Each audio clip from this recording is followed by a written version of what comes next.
At 26 years old, I've been married to my 29-year-old husband for almost 3 years. Throughout this time, it's been apparent that my in-laws, including my husband's two 23-year-old twin sisters and his 21-year-old brother, haven't warmed up to me. Even my mother-in-law seems distant. I've always tried to bridge this gap, despite not understanding why they seem to harbor negative feelings toward me. Recently, I took it upon myself to plan my mother-in-law's 50th birthday party. Despite my husband's warning that his family might not appreciate my efforts, I was determined to mend the relationship.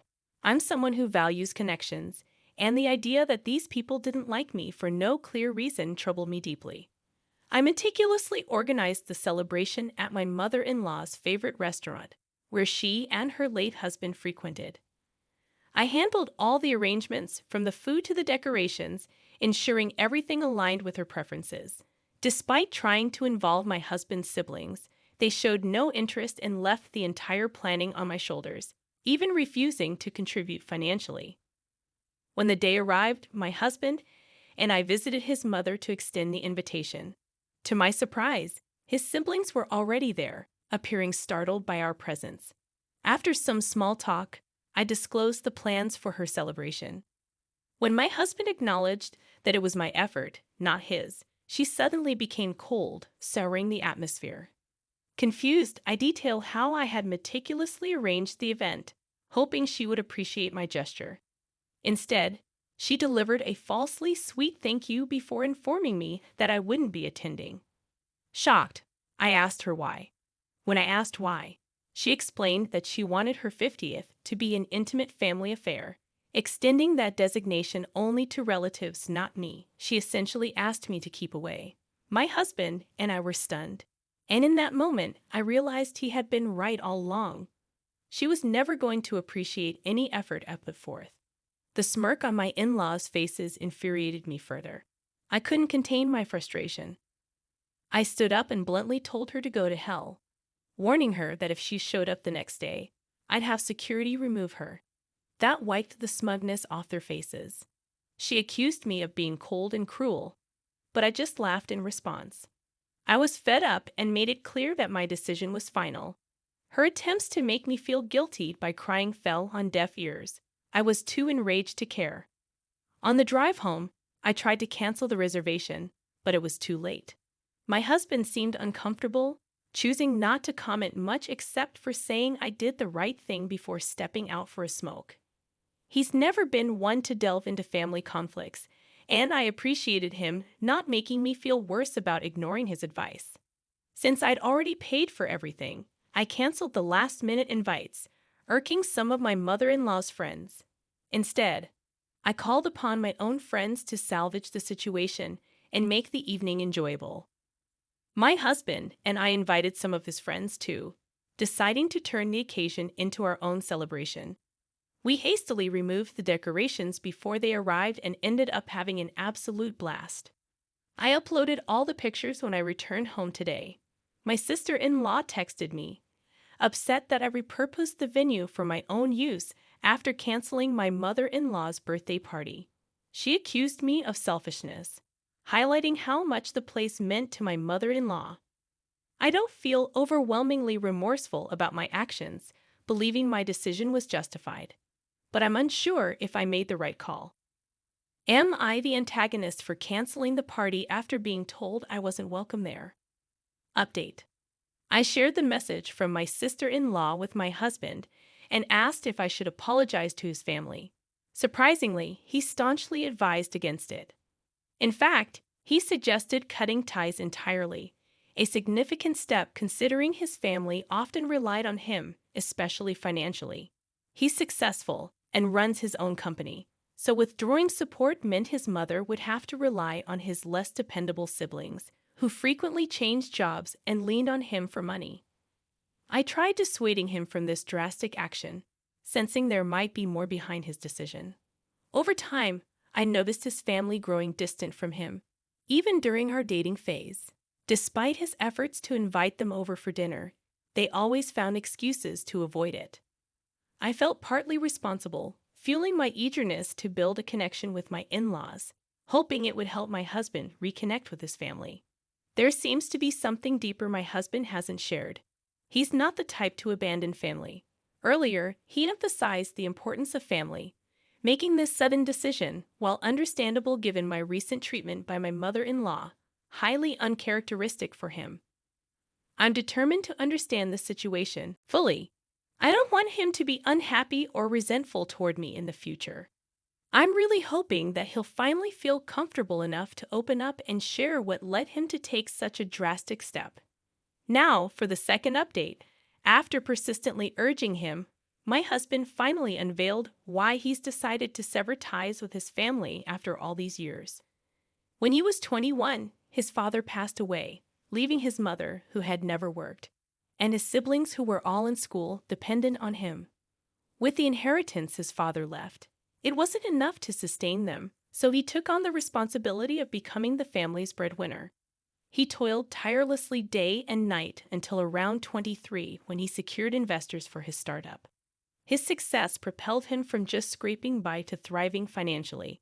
However, his family began to grow lazy and materialistic, heavily relying on his newfound success.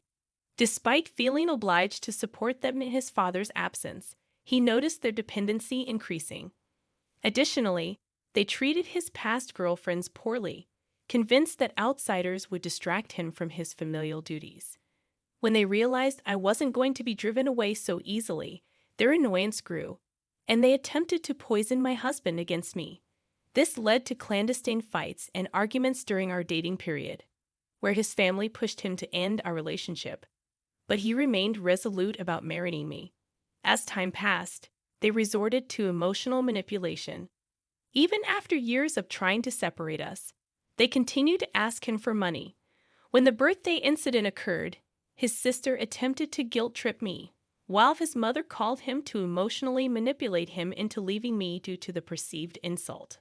Learning about this, my husband reached his breaking point. He realized it was time to let go. I'm still in disbelief at how his family put him through all this, despite him being the sole support for years. My respect for them has evaporated due to their sheer greed. I'm grateful I stood by my husband despite their efforts to break us apart and exploit him for money. I couldn't care less about his financial status. My love for him stems from who he is, not his bank balance. Knowing the entire story now, I'm astounded he endured this and kept it hidden from me for so long, trying to shield my feelings. I had hoped for a positive connection with my in-laws, but he understood it was an unrealistic expectation. I believe he's making the right call now. His family deserves to be cut off for their incredible selfishness, greed, and lack of respect for the man who supported them against all odds. In today's update, my husband finally made the call to his mother, informing her that unless they change their ways, he doesn't want to hear from her or his siblings. They'll need to find their own means of income as he won't support them indefinitely, as I had anticipated. Predictably, their reaction was explosive. Even without the phone on loudspeaker, I could hear my mother-in-law screaming at my husband. Their argument echoed through the room, as I was present while my husband conversed. Predictably, my mother-in-law attempted to shift blame onto me, accusing me of influencing his decision to sever ties and disrupt their family. She even asserted that my husband shouldn't allow himself to be swayed by his wife, which struck me as ironic coming from her. My husband defended me vehemently, emphasizing that his siblings, as adults, need to secure stable employment instead of relying on him. She resorted to accusing him of letting wealth and influence get to his head, insinuating that I might be the one manipulating him into cutting ties. It was a classic tactic: manipulation and emotional blackmail to maintain control over him. However, I refused to let this manipulation continue. Seeing my husband growing visibly distressed and teary-eyed due to their tactics was difficult. As things intensified, I realized the depth of what she and her other children had been doing. I couldn't stand seeing my husband so distraught. I chose to step in and address the situation. I firmly informed my mother-in-law that my husband had made his decision. If she and her children didn't align with our expectations soon, they risked losing his support indefinitely. The choice was theirs: respect us and remain in our lives, or persist in their materialistic and selfish ways and be cut off completely. After asserting this, I hung up, muted notifications on my husband's phone to grant him a break from their messages, and allowed him time to calm down. We put our phones aside to watch a movie and distract ourselves. In the next update, after enduring harassment, my mother-in-law turned her attention to me. Following the movie, my husband resumed some pending work, and as I checked my phone, I found numerous missed calls and offensive texts from my in-laws. I anticipated this behavior and documented their messages without engaging. While handling work emails, my mother-in-law called again. Accidentally answering, she proceeded to hurl insults at me, making baseless accusations about my character and intentions towards my husband. I chose not to react and simply stated that her accusations reflected her own actions. I expressed satisfaction that my husband was finally liberating himself from freeloaders like them. Subsequently, I blocked my mother-in-law and his siblings on all possible platforms to halt their harassment. It's disheartening how low some people stoop to evade responsibility. I refrained from telling my husband about his mother's call to avoid causing him further stress, but I'm prepared to involve him if their harassment continues. They have no right to disturb our peace. Nearly 2 weeks later, my mother-in-law, accompanied by her children, arrived at our doorstep demanding an explanation for our actions. Despite protests that I wasn't family and shouldn't be present, I stood my ground, reminding them they were intruding under our roof and had no authority to dictate my presence. I was caught in a difficult situation when my husband's family showed up, bombarding him with accusations and insults. Seeing my husband's distress, I stepped in. Knowing his gentle nature, I knew he wouldn't defend himself against their manipulative claims. I urged him to compose himself while I confronted his family. They launched into a tirade, accusing my husband of abandoning them for my sake and claiming he was neglecting his familial duties just to please his wife. Their words were a storm of accusation and disrespect. I couldn't stand by as they berated my husband, accusing me of being a gold digger and him of being selfish. My patience snapped. I lashed out, calling them out for being lazy and incapable, surviving on my husband's generosity while offering nothing in return. They were stunned into silence, unable to counter my accusations. Taking advantage of their momentary shock, I demanded they leave before I involved the authorities for trespassing. They departed, but my mother-in-law persisted, emotionally manipulating my husband by implying his deceased father would be disappointed in his actions. Witnessing his emotional breakdown after they left, I spent hours consoling him, feeling regret for ever attempting to mend our relationship with them. After their departure, I ensured they had no way to contact us and suggested we seek legal advice, knowing they might continue their harassment. Sadly, my prediction was accurate.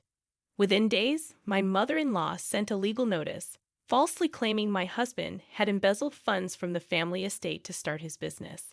This false allegation tarnished his reputation and affected his company. However, we fought back. It took nearly 2 weeks, but we disproved their lies. They were found guilty of defamation, resulting in a hefty fine against them. The rest of the family distanced themselves from their deceitful actions, and my in-laws, previously reliant on my husband's support, now scrambled to find jobs to sustain themselves. This episode, while challenging, allowed us to break free from their toxic grip. My husband and I are happier without their influence, and I'm determined to keep it that way. We're moving forward, leaving their drama behind.